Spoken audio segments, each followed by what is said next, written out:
3 दिनों में 3 एयरपोर्ट का कोई ना कोई हिस्सा ढह रहा है।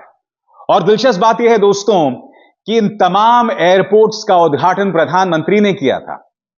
और मैं सिर्फ बात इन 3 दिनों की नहीं करने वाला हूं, मैं आपके सामने पूरे रिसर्च के साथ, पूरे शोध के साथ उतरा हूं यह बतलाने के लिए कि प्रधानमंत्री नरेंद्र मोदी ने कई परियोजनाओं का उद्घाटन किया था, मगर एक बारिश के बाद, एक आंधी के बाद वो धराशायी हो जाता है। कोई जवाबदेही है? क्योंकि प्रधानमंत्री तो बार बार कह रहे थे ना कि वो करप्शन के खिलाफ गारंटी है, मगर ये हो क्या रहा है? इस तस्वीर को देखिए दोस्तों, यह है राजकोट इंटरनेशनल एयरपोर्ट की कैनोपी जो गिर गई है। एक बड़ा हादसा हो सकता था। आपके सामने यह तस्वीर देखिए। याद कीजिए दिल्ली एयरपोर्ट का टर्मिनल 1, वहां पर भी क्या होता है, एक छत गिर जाती है जिसमें एक व्यक्ति की मौत हो जाती है।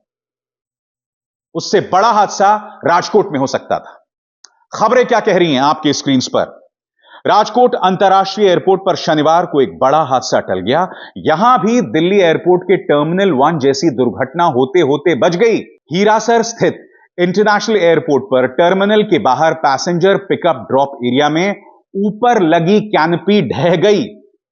गनीमत रहा कि इस हादसे में कोई हताहत नहीं हुआ। प्रधानमंत्री नरेंद्र मोदी ने जुलाई 2023 में राजकोट एयरपोर्ट के नए टर्मिनल भवन का लोकार्पण किया था। इस एयरपोर्ट का 1400 करोड़ से ज्यादा की लागत से विस्तार हुआ है। 27 जुलाई 2023, जी हां, प्रधानमंत्री नरेंद्र मोदी और नागरिक उड्डयन मंत्री ज्योतिरादित्य सिंधिया मौजूद थे और इस एयरपोर्ट का उद्घाटन हुआ था। मगर 1 साल भी नहीं गुजरा, 1 साल को बस 1 महीना रह गया है और यह ढह जाती है। मैं आपसे सवाल पूछना चाहता हूं, कोई जवाबदेही है या नहीं है? क्योंकि मुद्दा सिर्फ यह नहीं है कि दिल्ली के एयरपोर्ट का टर्मिनल 1 का हिस्सा ढह गया। उसका दोष ये लोग किस पर मढ़ रहे हैं? पिछली सरकार पर, क्योंकि उसका निर्माण 2008-2009 में हुआ। पलटकर कोई इनसे यह सवाल नहीं पूछ रहा कि आप पिछले 10 साल से क्या कर रहे थे? क्या दिल्ली एयरपोर्ट के टर्मिनल 1 के उस हिस्से का कोई रखरखाव नहीं हुआ? चलिए, उस मामले में आप कांग्रेस पर दोष मढ़ सकते हैं, मगर राजकोट का क्या बताइए। और अभी तो इंतजार कीजिए, मैं आपकी पोल खोलने वाला हूं। इस मुद्दे पर कांग्रेस क्या कह रही है आपके स्क्रीन पर बाकायदा उस वीडियो के साथ कांग्रेस ने बयान दिया है। 3 दिन में तीसरा एयरपोर्ट हादसा।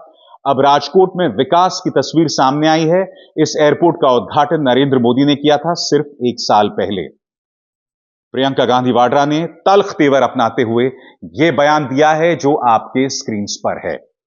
प्रियंका कहती हैं, मार्च में प्रधानमंत्री ने दिल्ली एयरपोर्ट टर्मिनल 1 का उद्घाटन किया था।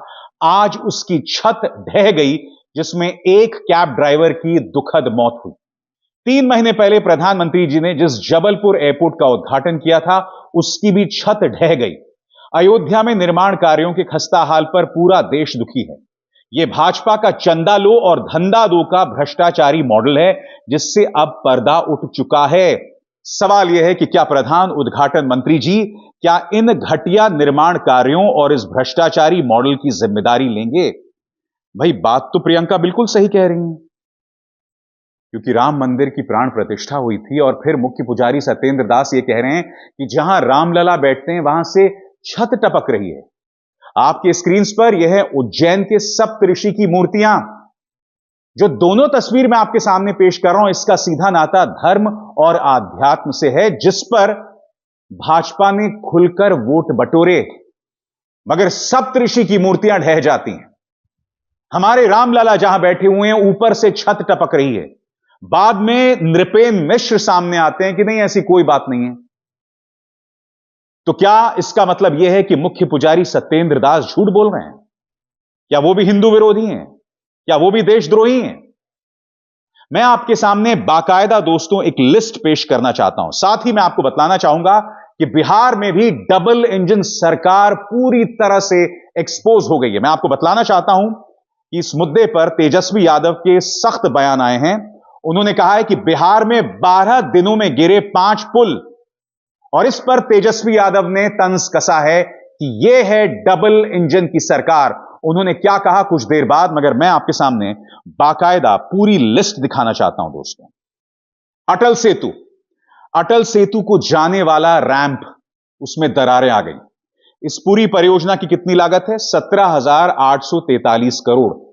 इसके बाद प्रगति मैदान टनल, मैं आपको बतला चुका हूं दोस्तों कई बार, इसकी लागत थी 777 करोड़, वहां पर वाटर लॉगिंग हुई, दूसरी बार हुआ है। एक्सपर्ट्स का कहना है कि जिस अंदाज में प्रगति मैदान टनल बना है वो सरासर गलत है। और जैसा कि मैं आपको लगातार बताता रहा हूं कि लार्सन एंड टूब्रो, उन्हें इसकी जिम्मेदारी दी गई थी और लार्सन एंड टूब्रो ने गुप्त चुनावी चंदे के जरिए 85 करोड़ रुपए दिए। अब आप मुझे बताइए, लार्सन एंड टूब्रो जो है, किसे पैसे दिए उन्होंने? 85 करोड़।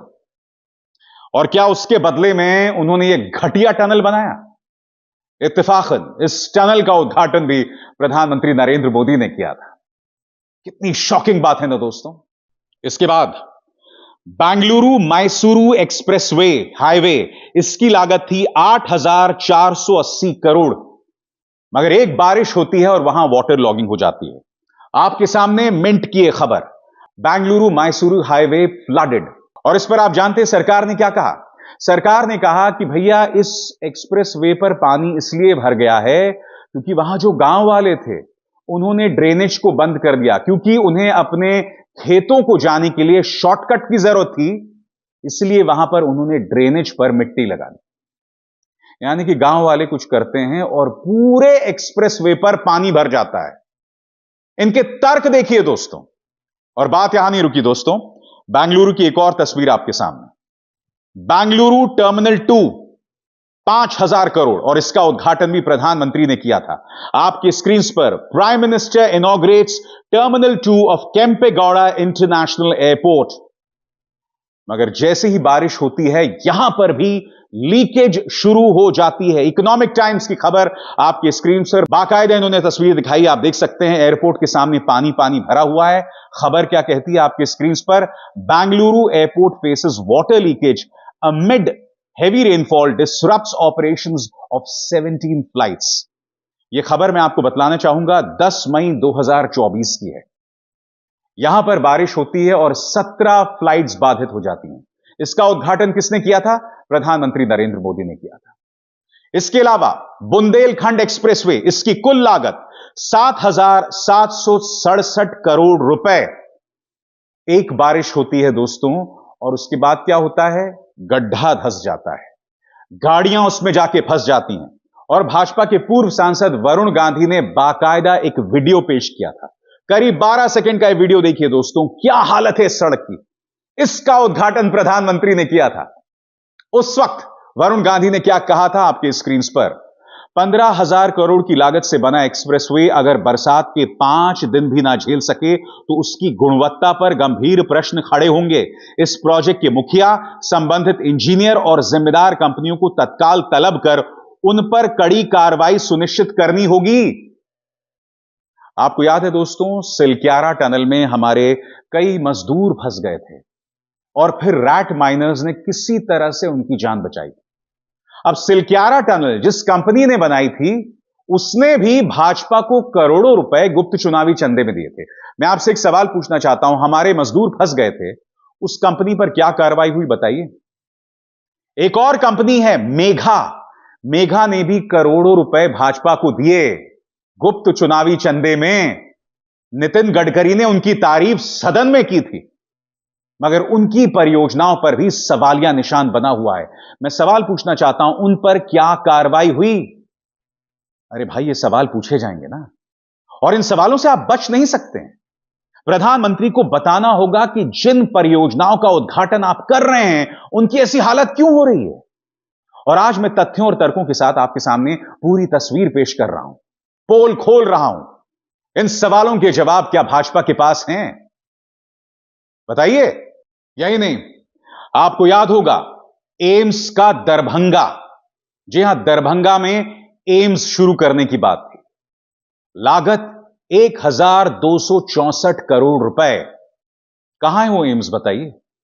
तब से वो मामला लटका हुआ है, यहां पर सुप्रीम कोर्ट को दखल तक देना पड़ा।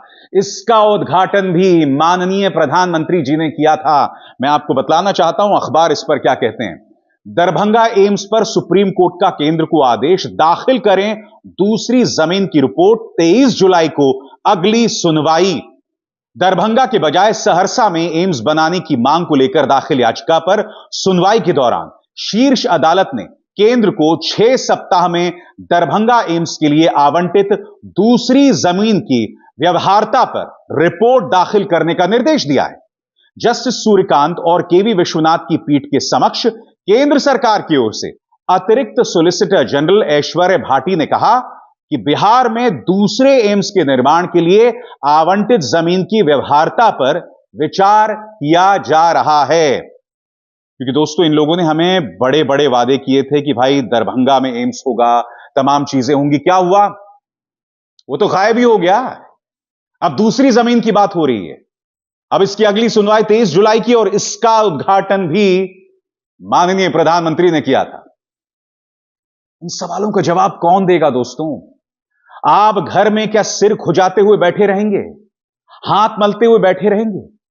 ये परियोजनाएं ढह रही हैं, इसकी कोई जवाबदेही नहीं है। इस सरकार और इससे जुड़े पत्रकार पिछली सरकारों पर दोष मढ़ रहे हैं।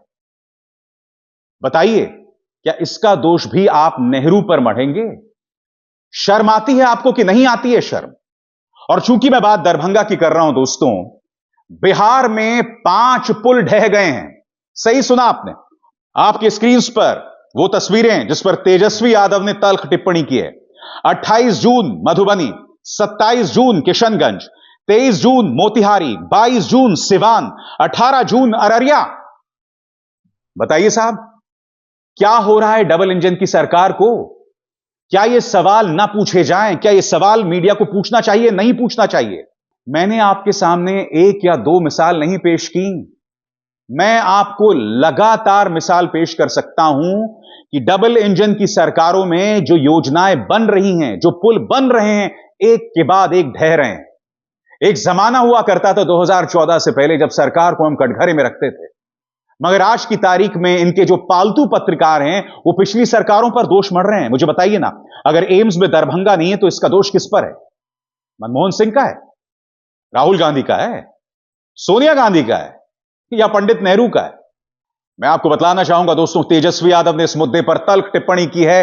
क्या कहा है तेजस्वी यादव ने? गौर कीजिएगा उस पर। तेजस्वी कहते हैं, बधाई हो, बिहार में डबल इंजन सरकार की डबल ताकत से महज 9 दिनों में केवल और केवल मात्र 5 पुल ही गिरे हैं। प्रधानमंत्री नरेंद्र मोदी की रहनुमाई और मुख्यमंत्री नीतीश कुमार की अगुवाई में 6 दलों वाली डबल इंजनधारी एनडीए सरकार ने बिहार वासियों को 9 दिन में 5 पुल गिरने पर मंगल राज की कल्याणमय उज्जवल शुभकामनाएं प्रेषित की हैं। पुलों के गिरने से जनता के स्वाहा हो रहे हजारों करोड़ को स्वघोषित ईमानदार लोग भ्रष्टाचार न कहकर शिष्टाचार कह रहे हैं। विपक्षियों को भ्रष्टाचारी का नारंगी प्रमाण पत्र बांटने वाले तथा पक्षकारिता की पत्रकारिता में पृथ्वी और आकाश की सभी रैंकिंग में नंबर 1 विश्व विजेता गोदी मीडिया द्वारा प्रमाणित सत्यवादी एवं अविनाशी नेता इन सुशासनामी कारनामों पर मुंह क्यों नहीं खोलते? पुलों द्वारा जल समाधि लेने पर विपक्षी नेता इस्तीफा दें। करारा तंज कसा है यहां पर तेजस्वी यादव ने। वो कह रहे हैं इस पर विपक्ष क्यों ना दे दे इस्तीफा, गोदी मीडिया इस पर क्यों कुछ नहीं कह रहा है। और कहीं ना कहीं तेजस्वी ने इसके जरिए 3 लोगों पर हमला किया है, डबल इंजन की सरकार यानी प्रधानमंत्री नरेंद्र मोदी और नीतीश कुमार। मीडिया, जी हां, मीडिया जो इस पर लगातार खामोश रहता है और विपक्ष पर जिस तरह से निशाना साधा जाता है, इसीलिए तेजस्वी तंज कस रहे हैं कि भैया विपक्षी इस्तीफा दे दो। जितन राम मांझी इसके पीछे बहुत बड़ी साजिश मान रहे हैं। मैं आपसे एक सवाल पूछना चाहता हूं दोस्तों, क्या अब भी आप इसे साजिश मानेंगे? मैंने आपके सामने बाकायदा तमाम तस्वीरें पेश की। क्या आपको लगता है कि दुनिया भर जो है वो प्रधानमंत्री नरेंद्र मोदी का दुश्मन हो गया है? ये जो एक के बाद एक परियोजनाएं गिर रही हैं, तहस नहस हो रही हैं, ढह रही हैं, क्या इसके पीछे कोई अंतर्राष्ट्रीय साजिश है? हालांकि मुझे ताज्जुब नहीं होगा कि अगर प्रधानमंत्री ये बात कह दें और अंधभक्त इस पर विश्वास भी कर लें, मगर आप और हम जानते हैं हकीकत क्या है, और हकीकत पर से हम पर्दा उठाते रहेंगे। अब इसार शर्मा को दीजिए इजाजत। नमस्कार। स्वतंत्र और आजाद पत्रकारिता का समर्थन कीजिए, सच में मेरा साथी बनिए। बहुत आसान है दोस्तों, इस ज्वाइन बटन को दबाइए और आपके सामने आएंगे ये 3 विकल्प, इनमें से एक चुनिए और सच के इस सफर में मेरा साथी बनिए।